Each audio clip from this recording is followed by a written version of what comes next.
ఖర్చు కంటే ఆదాయం ఎక్కువండే. తెలంగాణ ఏర్పడినప్పుడు 12 సంవత్సరాల క్రితము మన తెలంగాణలో పెట్టేటువంటి ఖర్చు కంటే ఆదాయం ఎక్కువండే. కేసీఆర్ కుటుంబ పుణ్యమాని, ఈరోజు రేవంత్ రెడ్డి కాంగ్రెస్ పార్టీ పుణ్యమాని ఆదాయం 30% ఉంటే ఈరోజు ఖర్చు 100% దాటిపోయింది. ఈ 10 సంవత్సరాలలో 10 లక్షల కోట్ల రూపాయలు కేసీఆర్ కానీ రేవంత్ రెడ్డి కానీ అప్పు చేసి ఈ తెలంగాణను ముంచిన చరిత్ర ఈ రెండు పార్టీలది. ఈ తెలంగాణ బంగారు తెలంగాణ చేస్తానని చెప్పినటువంటి కేసీఆర్ బంగారు తెలంగాణ చేయకుండా ఆయన బంగారు కుటుంబాన్ని చేసుకున్నాడు, ఆస్తులు సంపాదించుకున్నాడు. ఈరోజు తెలంగాణను అప్పుల రాష్ట్రంగా మార్చిపోయాడు, తెలంగాణను దివాలా తీసే విధంగా మార్చాడు.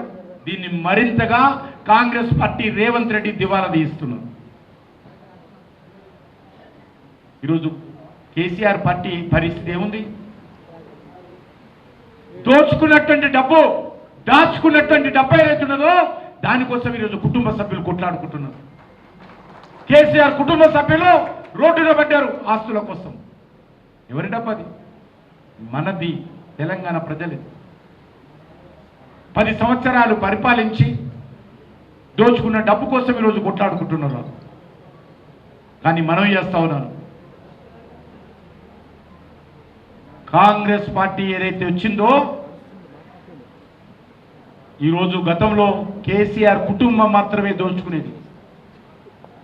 ఈరోజు కాంగ్రెస్ హయాంలో ఎవరికి దొరికితే వాళ్ళు దోచుకుంటున్నారు.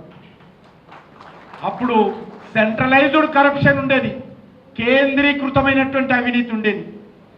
ఈరోజు డీసెంట్రలైజ్డ్ కరప్షన్, అధికార అవినీతి వికేంద్రీకరణ జరిగింది ఇప్పుడు.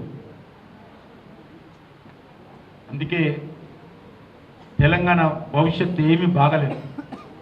మాటలు కోటలు దాటుతున్నాయి ఇలా, అది కేసీఆర్ కానీ రేవంత్ రెడ్డి. కానీ ప్రజల బతుకుల్లో మార్పులు రాలే.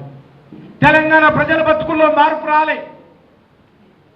ఆ మార్పు రావాలంటే తెలంగాణ అసెంబ్లీలో భారతీయ జనతా పార్టీ కాషాయ జెండా ఎగిరితేనే తెలంగాణ భవిష్యత్తు మారుతుంది. తెలంగాణ ప్రజల జీవితాలలో వెలుగు రావాలి అంటే నరేంద్ర మోడీ గారి నాయకత్వంలో తెలంగాణలో కూడా డబుల్ ఇంజన్ సర్కార్ వస్తేనే ఈ కష్టాల నుంచి బయటపడతాం. దానికి ఏబిసిడీలు రాస్తే ఆల్ఫాబెట్లు ఏమొస్తుంది? ఏ. ఏం రాస్తాం ముందు? ఏ. ఏ అంటే ఆదిలాబాద్. ఎక్కడి నుంచి మార్పు ప్రారంభం కావాలి? ఆదిలాబాద్ నుంచే ఈ అవినీతి పార్టీలకు పాతరేయాలి, ఈ అవినీతి పార్టీలను బొంద పెట్టాలి.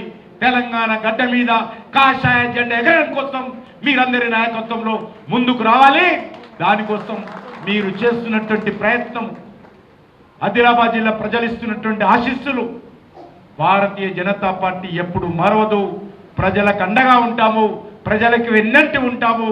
మరొకసారి సర్పంచులందరికీ అభినందిస్తూ రాబోతున్నాయి